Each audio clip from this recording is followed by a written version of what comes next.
Hey guys, and welcome to another A+ 1201 practice quiz, specifically looking at exam objective 5.5 today. Let's go ahead, get straight into it with your first practice question, which is gonna read.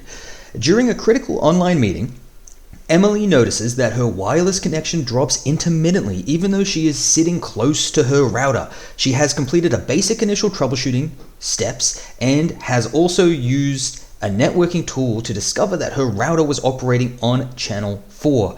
What is the most effective troubleshooting step Emily should take to improve her wireless connectivity? A. Switch the router's channel to a less congested one. B. Move her device closer to the router to strengthen the signal. C. Restart the router and modem to clear temporary glitches.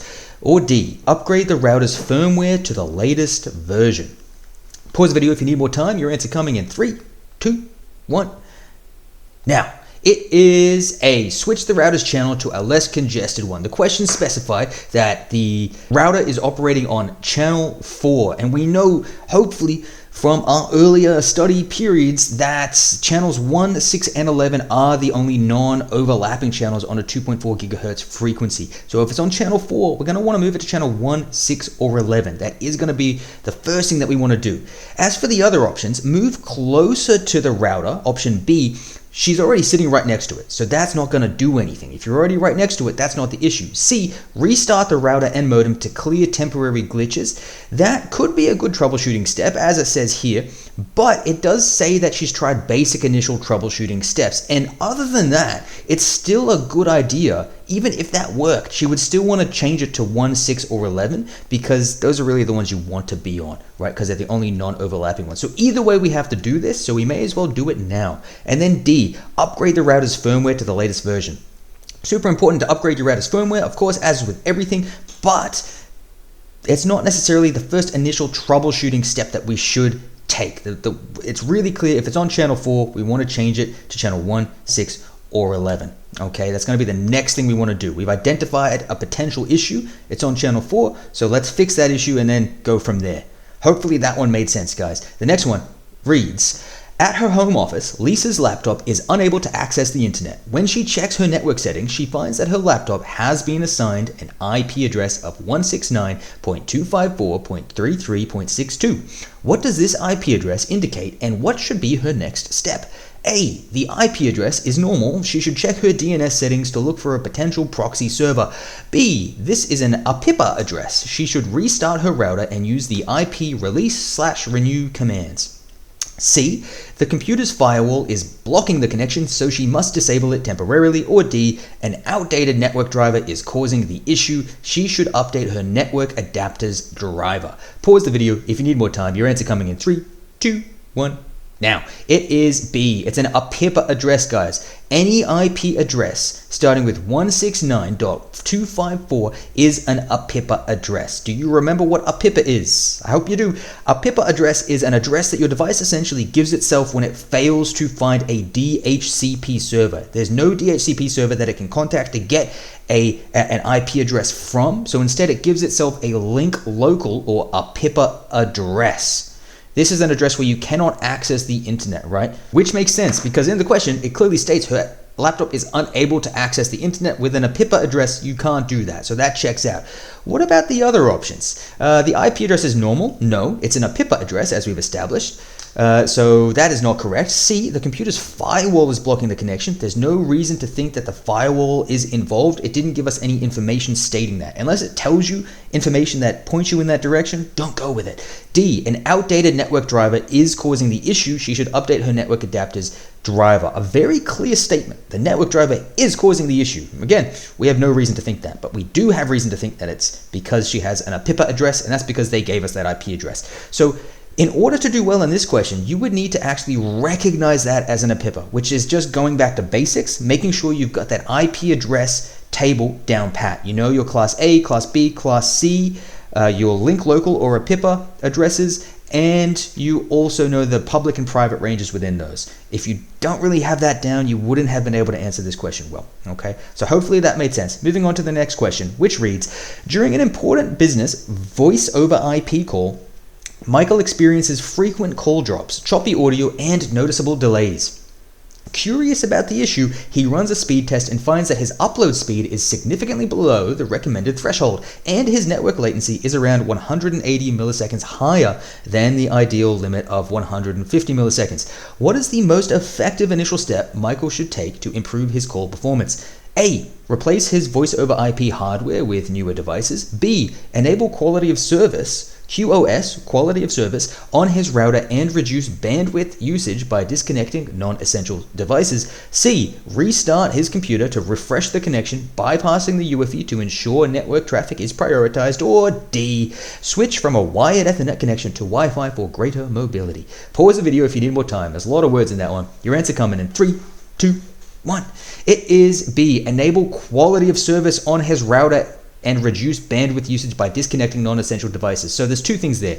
Disconnect non-essential devices is going to free up bandwidth for your voice call to use. And second, enabling quality of service, that's essentially a function that allows you to prioritize certain services. So in this case, it would allow him to prioritize his voice over IP traffic, therefore making sure that gets the best quality. So it would make sure that's getting the majority of the bandwidth, so it's going to go well, instead of giving that bandwidth evenly across the spectrum to everything, okay? So if you're having difficulty with a voice over IP call, you can introduce quality of service, which will prioritize that voice over IP functionality, give it more bandwidth than it would otherwise have. Right? So that's why that's the right option. Let's have a look at the wrong options. Replace his VoIP hardware.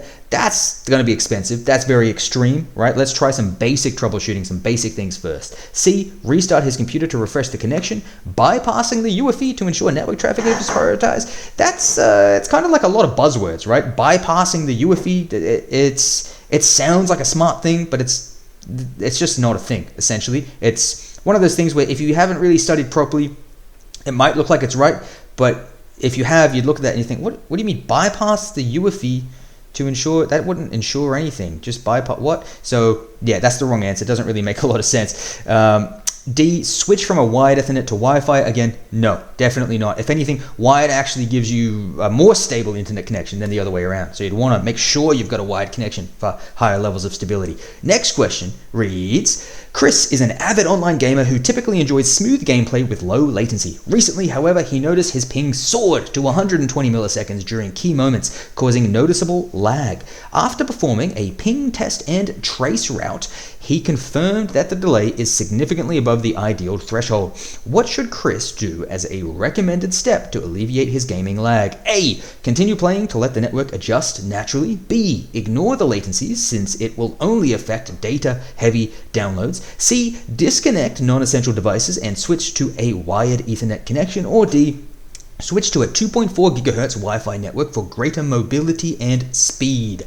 Your answer coming very soon. Pause the video if you need more time. It's coming up in 3, in 2, in 1. Here we go. The answer is C. Disconnect non-essential devices and switch to wired Ethernet connection. Guys, if you're having high ping, right, you're going to need a more stable internet connection. Wired is more stable than wireless, and the less devices you have using your internet at once, the better your specific device's performance is going to be, because it's going to have more bandwidth to work with. Okay, so that's two really easy and simple things you can do very quickly to improve your performance. That's the right answer, but let's compare that to the wrong answers and see why this is the most correct answer. Let's look at A. Continue playing to let the network adjust. The network will not adjust. It is not a muscle that you go to the gym and you're growing, right? No, it's just going to stay the same. The network doesn't grow to fit. Unless you purchase a better plan from your internet service provider, you're not going to get more bandwidth. That's not how it works. B.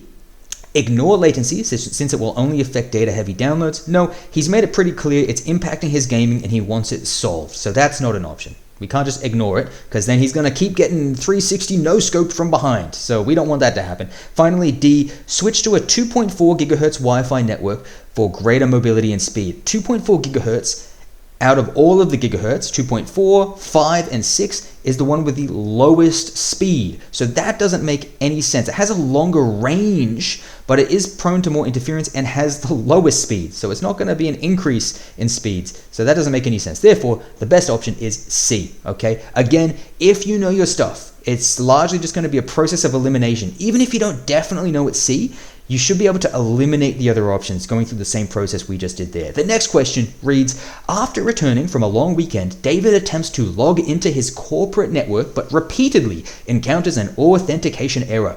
He is confident that he is entering his username and password correctly. It has been over 90 days since his last password update, and David has already attempted to restart his device. What should David do as his next troubleshooting step?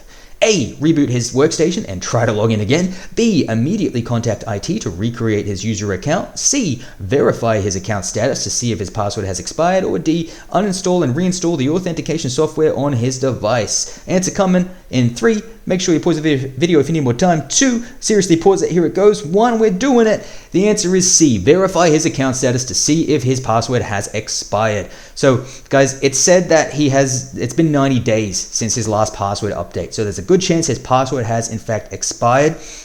Therefore, that's going to be the most correct answer. If it gives you any level of information about how long it's been and it's a reasonable amount of time, it's reason to assume your password may have expired, particularly if you're pretty sure you're putting in the right one and it's not working. That's the most likely reason. That's why C is the correct answer. But let's compare it to the incorrect answers. A, reboot his workstation. Well, rebooting your workstation isn't going to change your password. It's not a bug with the workstation. It's the fact that the password is not being accepted. Okay. B, immediately contact IT to recreate his user account. That could be good. Absolutely. Because then you could recreate a new account and set up your password. Fair enough. But it's a pretty significant process, and you don't want to do that if you haven't even verified whether or not your password's expired, right? Do the basic simple things first. So in this case, verifying that your password's expired is a lot simpler than just creating a new account. You don't want to put that burden on the IT. They're not going to like you very much. They're not going to let you borrow their staplers anymore. D, uninstall and reinstall the authentication software. Again, that's not going to change the fact that it's not accepting your password. That is not the issue. Okay, now let's go ahead and read the next. Oh, that's all the questions for this one. Sorry, guys. So look, here's what most people do when they study for their A+ exam. They watch a free series on YouTube, just like you're kind of doing now, and then they skip straight to a randomized practice exam, and their brain explodes because they didn't do well, and they're stressed out because now they're like, oh shoot, I got my exam in 2 weeks. What do I do, right? I'm not even performing well on these practice exams. The reason that stress comes is because there's been no structure to the learning process. Here's what you should do instead to have some structure. 1, watch a video on a specific topic from your free YouTube course. Plenty of free ones out there.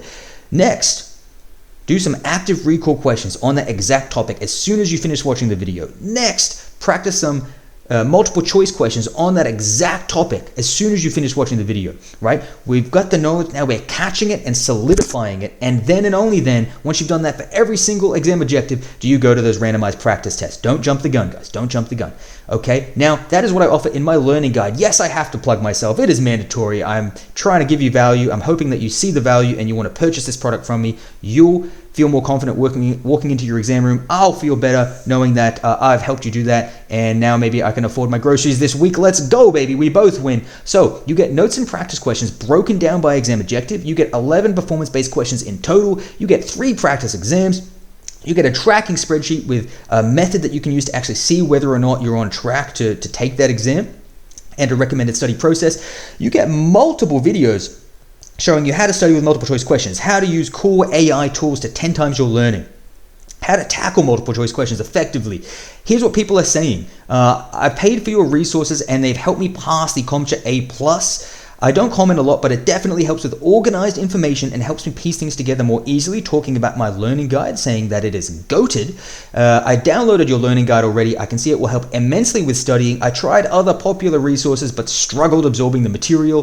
Update your notes definitely helped me pass my test today. So if you want to end up like these guys, then you can click the link in the description down below, also in the pinned comment. Alternatively, if you're not quite ready yet, there's also a practice exam down there.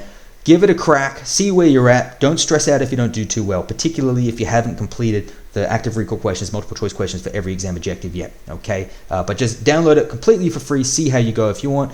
Grab the learning guide if you want. Other than that, guys, I'll see you in the next video. We got one more to go until you're done, all right? See you there.